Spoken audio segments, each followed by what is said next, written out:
So what are we allowed to speak about tonight?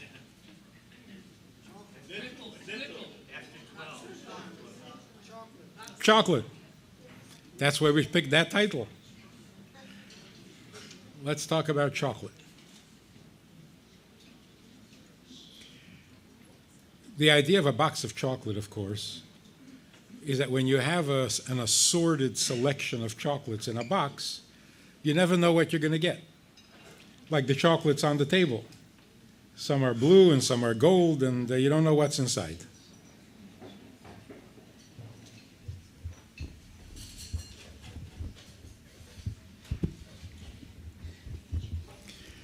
So let's try to touch on a number of subjects, short points, like different chocolates, and see what we get. And since we're not supposed to talk Torah, we'll skip all the references and just talk about the facts of life, which is Torah. Because Torah is the facts of life. The word bad. Do bad things happen to good people? What exactly is the answer? Of course. What kind of question is that? They actually, the famous book, Why Do Bad Things Happen to Good People? So we're not even asking, do they happen? That we take for granted. We just want to know why, right? But tonight, let's think a little more correctly on the subject. What exactly does the word bad mean? What's bad? Of course, anything you don't like is bad. Any person you don't like is bad. But what is really the definition? Like, for example, an operation is bad? No. An operation is very good. Unless it was supposed to be on the other patient. Or on the other leg, right? Then it's not good. Is pain bad? Not necessarily. Labor pain is not bad. False labor, that's bad. Is death bad? Not necessarily. Wrongful death, whatever that is. If it's wrongful death, oh, that's bad, right? The true meaning of bad, at least the way we understand it from a Torah perspective, bad means something that should not have happened, that happened. If it's not supposed to happen, and it does, that's bad. But anything that is supposed to happen, even if it's painful, even if it's disappointing, it's not bad. It hurts. But that's not what bad means. So, bad would mean that something happened to me and it should not have happened. Now, if I was asked to decide what should and what shouldn't happen, how would I know? How would I know what should or shouldn't happen?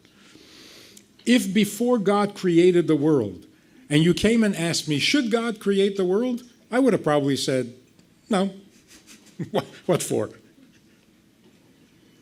So I got to share with you this very quick story. I was flying to Argentina to speak years ago. It was a miserable flight from Minnesota to New York to Miami to Buenos Aires. When I finally arrived, I was miserable. Couldn't sleep on the plane, just completely miserable. What happens, the shliach there picks me up at the airport, takes me to a hotel. I sleep it off, recover a little bit, and then I'm ready to work. So sure enough, he picks me up at the airport, and we're driving to the hotel. On the way, he says to me, by the way, there's a woman who suffered a terrible tragedy. She has been very depressed, hasn't left her apartment in 6 months, refused to talk to anybody. But when we told her you were coming and we pressured her, she agreed to talk to you. So we're going to stop at her house on the way to the hotel room. I was not very happy about that. First of all, what do you say to a woman who's severely depressed? Go talk to her. You go talk to her. What do you say to a depressed woman? And secondly, why didn't you ask me? You went ahead, you made the arrangements, you made the appointment, you didn't even ask me. And it has to be on the way to the hotel? Can't be after the hotel?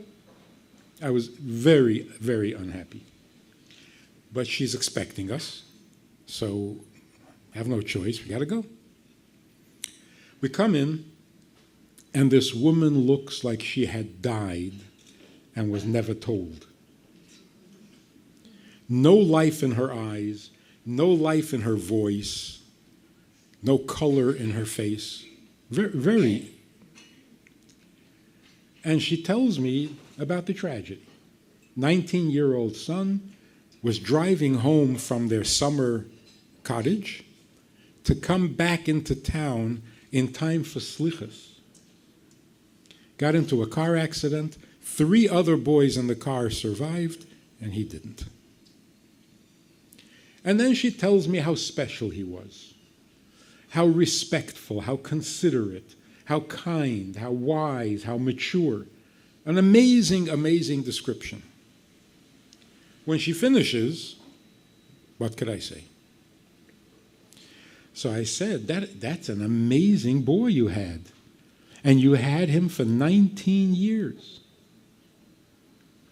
She was not impressed. So I said, I understand the shock. Out of nowhere, a healthy boy, suddenly he's gone. The shock is horrible. But imagine if God had come to you in advance. No surprises, no shock. If God had come to you and God would have asked, I'm looking for someone to be the mother of a really special kid for 19 years. And he asks you, will you be his mother? What would you say? And I was sure that she would say yes. She says, absolutely not. So now I have no idea what to say. So without thinking, I said, well, then it's a good thing that he didn't ask you. The flood of tears opened up. She suddenly had a good cry for the first time. I mean, crying like you've never heard. And after 20 minutes, she was back to life. She was alive again. I literally saw a woman go from being dead to alive. Tchias HaMesim, in front of my eyes. It was the most meaningful, the most emotional, the most amazing experience in 50 years of talking to people. Now we're back in the car, going to the hotel room. And I'm thinking, I was angry. I was upset. Why didn't you ask me? And if they had asked me, what would my answer have been? Absolutely not. And it would have been the wrong answer. I would have missed out on an incredible experience. Most of the great things we do in life were not asked.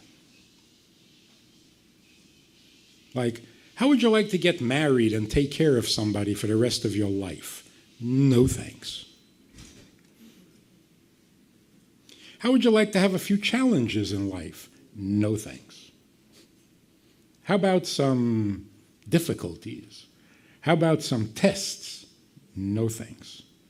We would be so, if God would ask us and take our answers seriously, we would be such useless creatures. We would amount to nothing. So we have to thank God every moment, every morning at least, for not asking. Don't ask me, because I'll only embarrass myself with the wrong answer every single time. So something can be necessary, important, and painful. If God asked us, we would say no. But it isn't bad, it's just painful. Now, this fine distinction, what's the value of this? So bad means something that shouldn't have happened that happened. Well, first of all,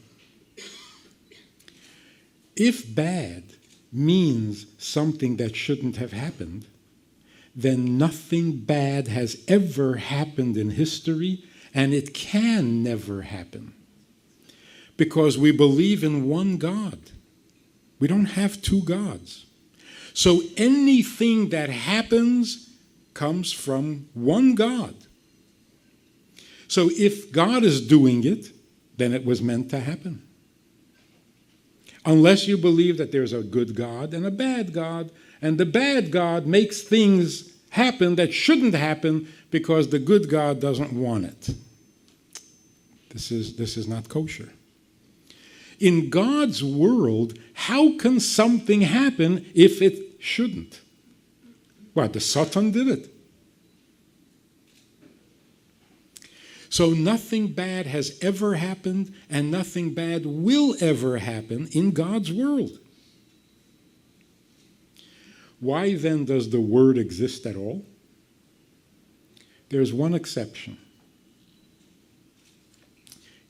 In my free choice, because I have bechira chafshi, I can choose what I shouldn't. So the only thing bad in the world is a bad choice on my part. A human being can choose what he shouldn't. And that actually is the definition of free choice. What does free choice mean? You can choose the right thing or the wrong thing. When you choose the wrong thing, you shouldn't have done that. That's bad. So that is very encouraging. In God's world, nothing will happen if it shouldn't. Because what would make it happen? What would make it happen? But there's another important point. People who fall apart, whose lives fall apart, they get nervous and broken down and they can't function. It's never from the pain.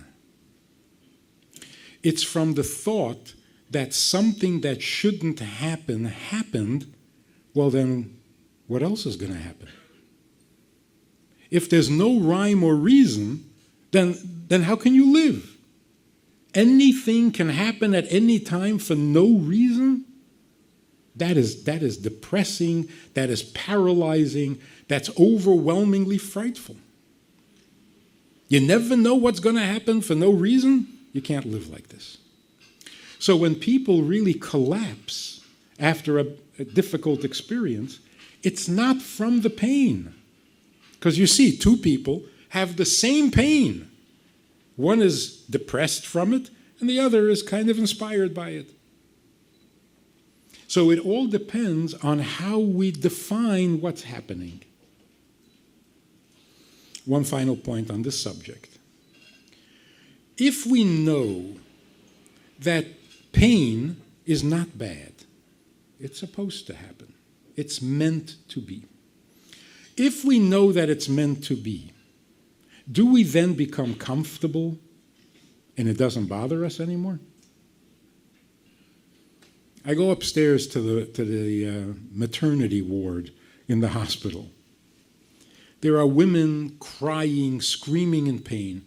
Doctors and nurses are walking around as if it was a picnic. Can't you do something? No, that's labor pain. She's in labor. She has long labors. That's it?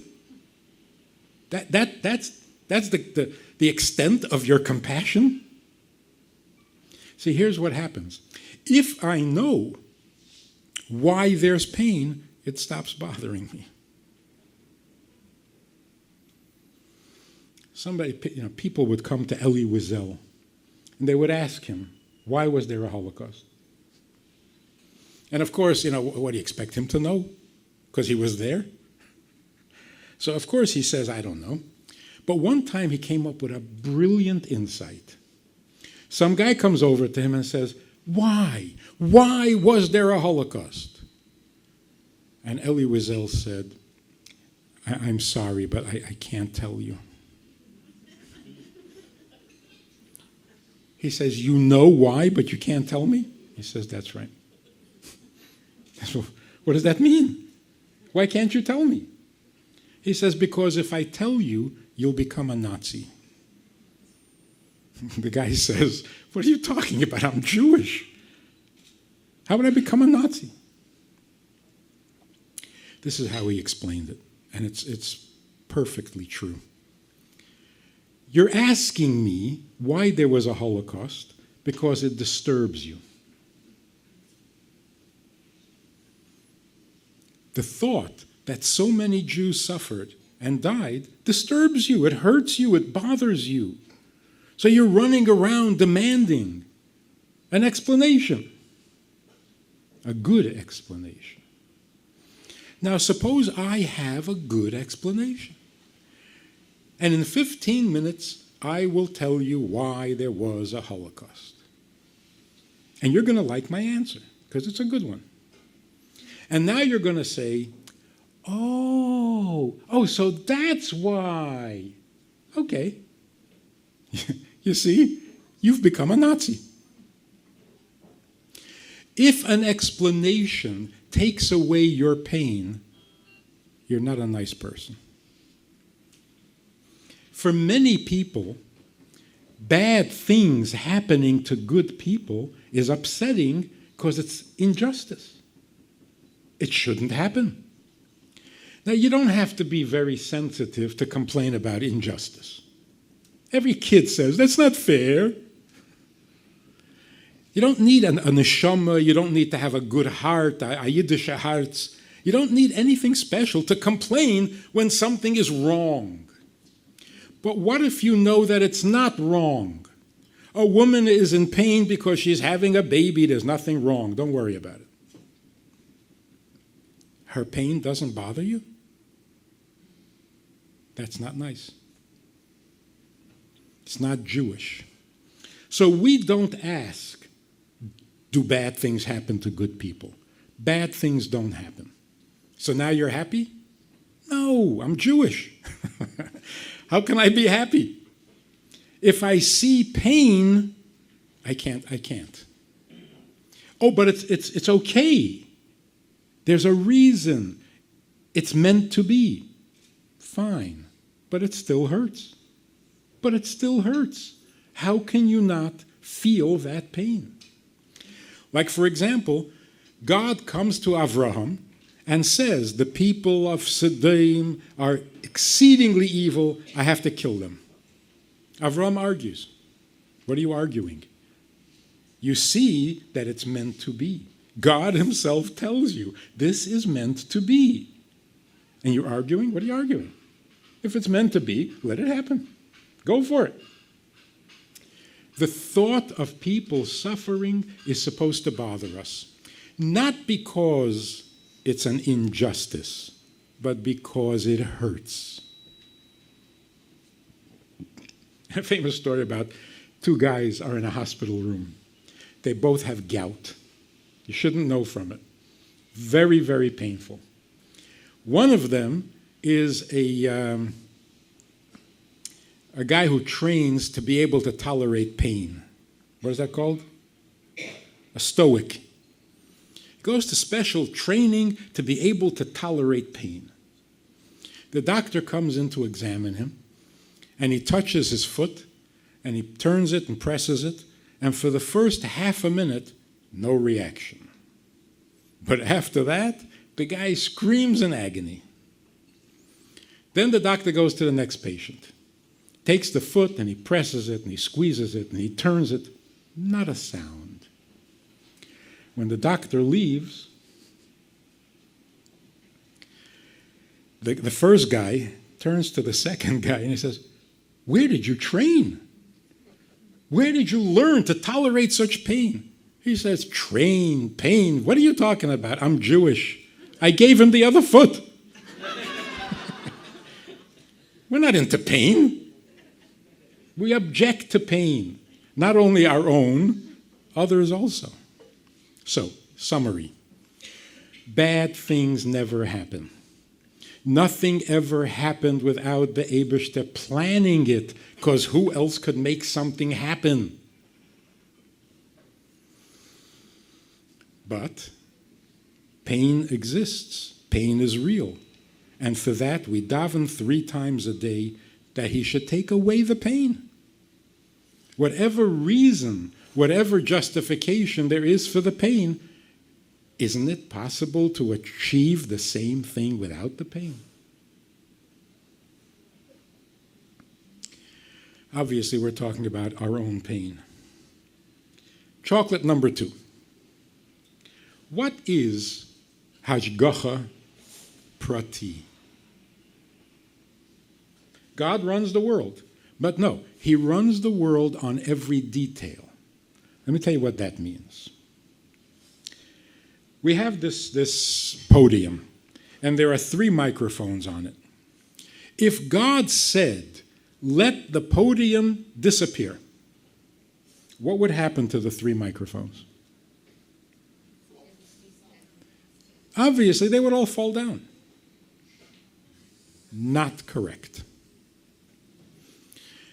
Hashgacha prati means that everything that happens has its own instruction. If the podium disappears, because God said podium disappear, but he didn't say microphone fall, the microphone won't fall. So hashgacha prati means nothing happens incidental to something else. Like, for example, the wind blows a leaf during autumn from one side of the street to another. It's by divine plan. The leaf needed to go from here to there. Why isn't it enough to believe God created the leaves, God created the wind, and when the wind is blowing, it moves leaves? That's Avodah Zarah. Then you're saying that the wind makes things happen. And that's not true. There's actually a beautiful story. When the Jews made the Egel, Moshe said to God, "Lama Hashem yechere apcha ba'amecha." Why are you angry? And God said, "What kind of question is that? I just told them not to make graven images, and they went ahead and made a golden calf. What do you mean, what am I angry about?" So Moshe said, "No, what's so terrible to show a little gratitude to a cow who gives milk?" So they were showing gratitude to a cow for their milk. So God said literally these words, "Moshe, you too? A cow doesn't make milk. I have to make the cow, I have to make the milk, and I have to make the cow give the milk. The cow is nothing." So Moshe said, "See, so that's what I'm asking. What are you angry about? They bow to nothing. A cow is nothing." Nothing happened. God said, "Let there be cows," so now there's milk. No. God had to say, "Let there be a cow, let there be milk, let there be two stomachs, let him chew its cud. Every detail of the cow is a separate creation, which means this. You believe that your marriage was meant to be. Has to. Has to. No marriage ever happened by mistake. Every marriage was meant to be. God stays up all night making shidduchim. No shidduch happens by mistake. By the same token, you got divorced. It was all meant to be. I was in Colorado years ago in Denver, speaking to this mixed group. It was conservative reform. It was like a community thing. Anyway, whatever I said that was probably very brilliant, for about an hour, I was introduced as, at that time, years ago, as being the father of 11 children.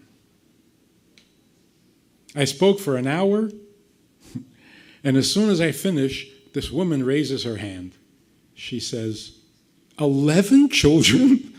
Like she didn't hear anything after that. I said, yes, 11 children. With a straight face, she says, do you know that some people don't have any? And for a moment there, I felt really guilty. Like, you chazer. You take 11 for yourself and leave others with nothing? Weren't you taught to share? But only for a moment. And then I realized that you can't have somebody else's children. You can't. But wait a minute. If I can marry the wrong person, am I not having the wrong children? This is not really my wife. This is somebody else's wife. And I'm having children with her? This is wrong. So obviously, if you can't have the wrong children, you can't marry the wrong person. Of course, if you marry a non-Jew, that was not meant to be. That's freedom of choice. And for that very reason, it's not a marriage. They don't need a get. It's not a marriage. Every marriage is divinely orchestrated. So every divorce must also be. Because let's say you get married a second time. Come on, there's got to be a plan here. There was a first spouse, there's now the second spouse. All this is part of a plan. But when you get divorced, for whatever reason, your children will suffer. And why will they suffer? Because you got divorced. How can you not feel guilty? Okay, fine. You messed up your own marriage. That's your business. But what did you do to your kids? That's what Hashgacha Prati tells us. Whatever your children are going to go through, it's not piggybacking on your destiny. That's their destiny. So they're not suffering because you got divorced. They have their destiny. God has a plan for them, and this is what they need to handle, which means they can handle, and they will handle it, because it's all part of their hashgacha. So we're not allowed to believe that one thing happens piggybacking on something else that God caused. Well, let's put it in another way. Do you ever think of this? God, as old as he is, has no grandchildren. Ever think of that? Your child is not his grandchild. Like, you're God's children, right? We are God's children. So our children are his grandchildren. No. They are as much his children as you are. So why should your experience determine their fate? They have their own relationship with God. They have their own hashgacha. They have their own nisayon. And this is exactly what they need to experience. It's painful? Yes, it's painful. Is it bad? No, it's not bad. Let's talk about something completely. Another chocolate. This chocolate is a sweet chocolate. Love. If you need love, don't get married.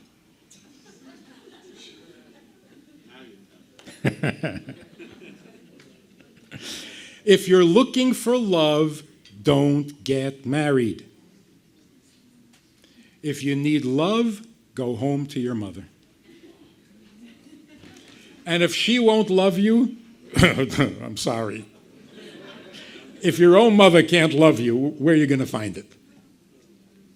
So you do without. If you're looking for love, don't get married. Now, obviously, this goes against everything that our culture preaches. Love is everything. Love is the purpose. Love is the tachlis. Love will keep us together. It's not true. It's not true. The idea that love is the most important thing in life, that's such a Hollywood invention that you have to laugh at it. It's so silly. Love is not important. Here's what love is. Someone who is important in your life, for whatever reason, but someone important to your life, you should love. So love is the appropriate emotion for those people who are important in your life. So if somebody is important in your life, like your sister, your parent, you ought to love them. If you don't love them, they're still important. On the other hand, someone who's not important in your life, a boyfriend, a girlfriend, not important, but you love them very, very much, they're still not important. Because if you think about it, it is so absurd. You are the most important person in my life because I love you. When I stop loving you, you're dirt. You're worthless garbage. That is so arrogant. My love makes you important? What is, I have the Midas touch? My love can make things important? Come on, that is so arrogant, it's absurd. How do we convince little boys all over the country that the brother they hate is much more important than the dog they love? Because they don't think so. I was once talking to this 11-year-old kid who was having problems, and I just trying to figure out what's going on in his head.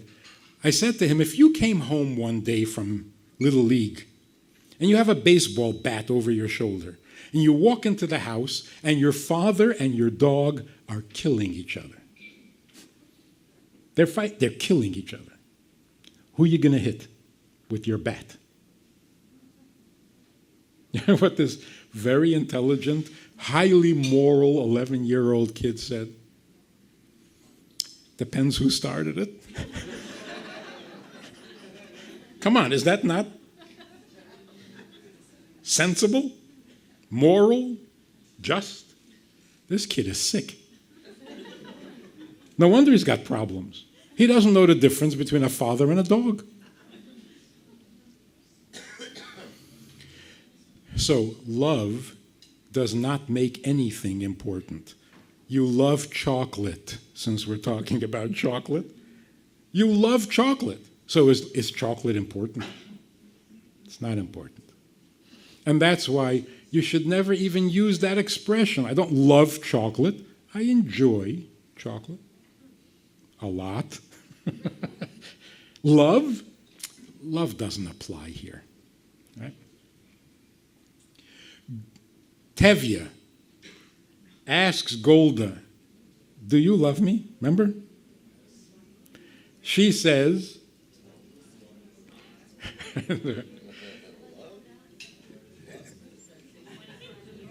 for 25 years I washed your clothes and everything. What was she saying? She was saying to him, what happened to you? What, did you become a teenager again? You want to know whether I'm giving you love? I'm giving you me. For 25 years, you have me. You're worried about love? Grow up. So what she's saying is, what's important in a marriage? Not what you get from your spouse. Your spouse. So we should make a bumper sticker.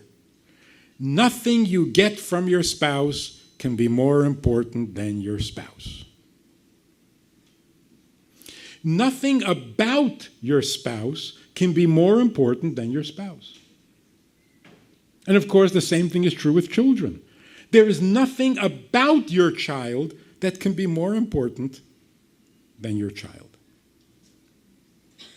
And we know this from God himself. There is nothing about a Jew that is more important to him than the Jew. Af al pi shechota Yisrael hu. Ben kach u ben kach bonayhem. Don't tell me how gifted, how talented, how wonderful, and how frum Jews are. It doesn't really make a difference. A Jew is precious because of who he is, not what he is.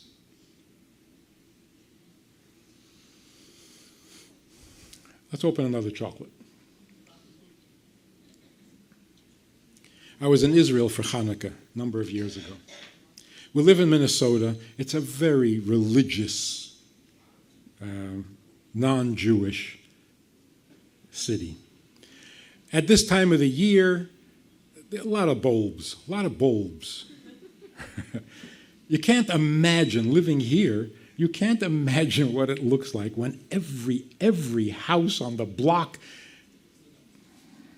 So for Hanukkah, once in our lives, my wife and I went to Israel for Hanukkah.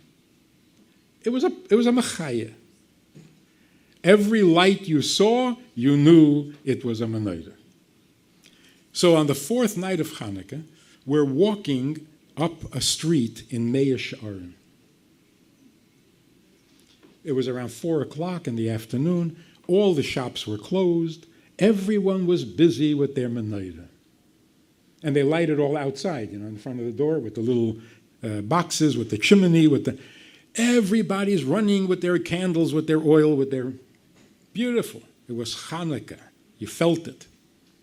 So we're walking up the street, and all of a sudden, a troop of soldiers are coming in the opposite direction. Double file. They're on their way to some danger spot. They're wearing bulletproof vests. They're walking through this street, through this neighborhood, as if they were walking through enemy territory. The tension was so thick, it literally ruined our whole trip. After that, like all the enthusiasm was, what is wrong with us? What is going on? They're going to a danger spot because during Hanukkah they're on high alert, and they're going to protect you so that you can light your menorah gesundheit without worry. And you can't say Chag Sameach to them. Really, you should stop and give them the menorah, let them make the bracha, let them do the mitzvah, and then they'll go on their way. But okay, I'm not expecting that in Mea She'arim. But say something. Say come home healthy. Say God should protect you. Say something. On the other hand, here's a group of soldiers risking their lives to protect these people that they're walking past. Can you say something to them? Say, don't worry, we'll take care of you. You'll be safe. We're going to the front. Nothing. And the tension was horrible. So after that, I'm walking around thinking, what went wrong? So the thought occurred to me that back at the beginning, in the late 1800s, somebody had a dream. And the dream was, you see, Jews are having a very hard time all over the world. Let's get them all together into our own little country. But think of this. Jews in Russia. Now, Russia is a huge country. Huge. Jews in Russia did not get along with each other. The Ukrainians didn't get along with the Russians. The white Russians didn't get along with the other Russians. They didn't get along. In Poland, Jews didn't get along. They were the Galicianer, they were the non-Galicianer.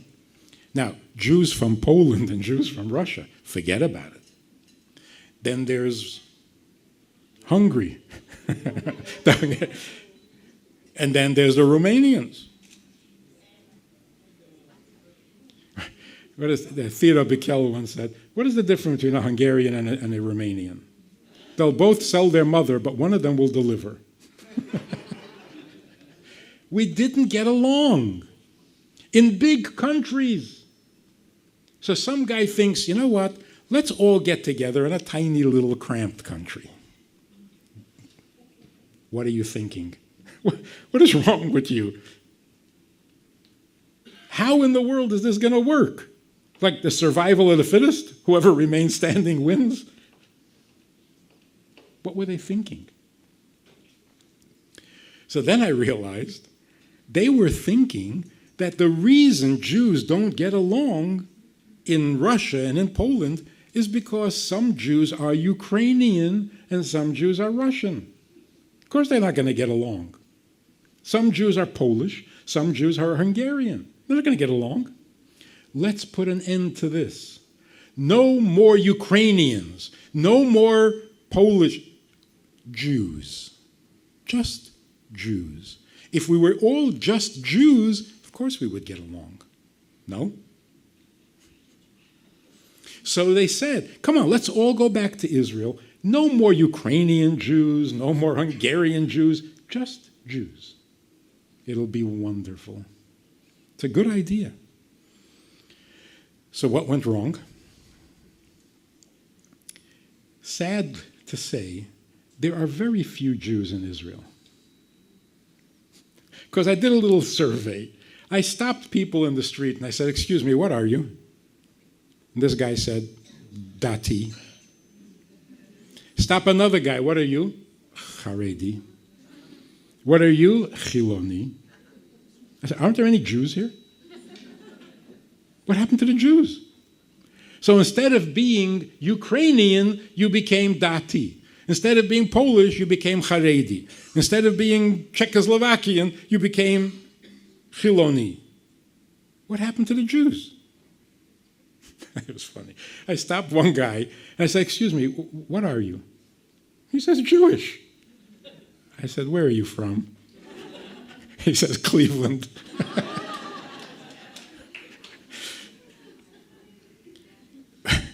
We need to go back to being Jewish. No more of this stuff. Stop with the titles. Stop with the...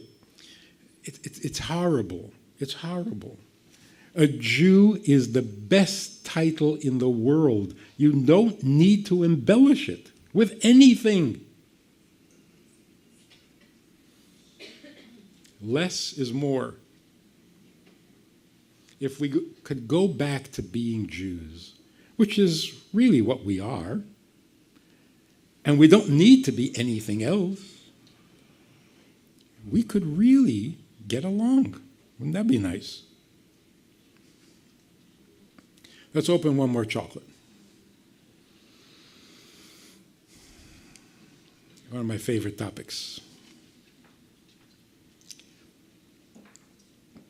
How is it that Jews are still here, still Jewish, when other nations much bigger, stronger, richer are gone? The simple answer is this. What do nations want? Every nation wants to preserve itself, to continue existing endlessly. So they build fortified cities, they gather huge armies, they collect wealth to support them forever, and they're going to guarantee their own existence. And they're gone. They don't exist at all. We had a different approach.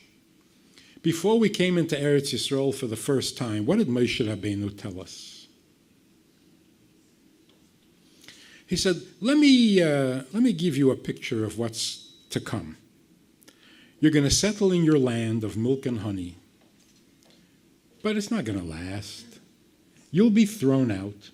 You'll be scattered to the four corners of the earth. You'll be reduced to a fraction of your number. You'll be living in other people's countries. They're not going to like you. You're going to be tortured. You're going to be thrown around. You're not going to know from one day to the next whether you're coming or going. A horrible description in the Teichacha. The Jews must have said, like, why are you telling this? Why are you telling us? And what are we supposed to do about this? Moshe said, what I'm telling you is that your existence is not going to be good. So forget about existing. Get busy living. You be busy living. Existence, forget about it. What is the difference between living and existing? Existing means taking care of my needs. Living means finding out who needs me. What am I needed for? So existence means what do I need? Life means what can I do for you? Avodas Hashem, Ivdu es Hashem b'simcha. What it means is, if the Eibishter, if God needs something from me, I'm available. Hineni. So whatever you need, tell me, I'll do it. 613 things? Fine. I'm serving. And as long as I'm serving God, if the community needs something, I'll serve them too. And if my wife needs something, I'll serve her too.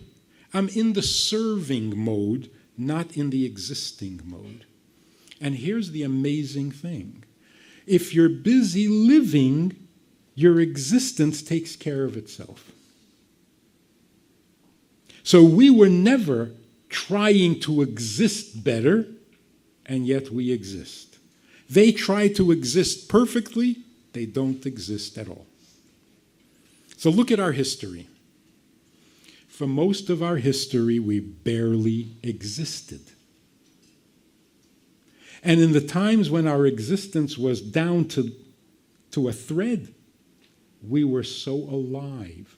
When did we produce the greatest tzaddikim and the greatest talmidei chachamim and the greatest svarim and the greatest tzedakah systems? And when we barely existed. And even today, we barely exist. Ask people in the UN. They never heard of us. There's no Jewish country in the Middle East. But what do they talk about every day in the UN? How much trouble we are causing. So for a people who don't exist, we're making a lot of noise. But that's our gift. We learned to focus on life rather than existence. And that's why we still exist. Like a doctor in the time of a plague, he doesn't get sick. How come? He doesn't get tired. He doesn't need to eat. He doesn't need to sleep. What is he, Superman? It's because he is so alive. It is so obvious that he is needed, that he is serving, that he is fulfilling his life, that the existence takes care of itself. Once the plague is over, it's going to catch up with him. But you see, the more alive you are, the less your existence bothers you. But if you only exist, you're going to get depressed. It's depressing. This is why we say l'chaim before we take a drink, which is kind of strange. Because l'chaim means to life. It's like a little prayer. L'chaim, to life. I don't want to die. What, you have to say that every time you take a drink? It's not that dangerous. You should say l'chaim when you get on a plane.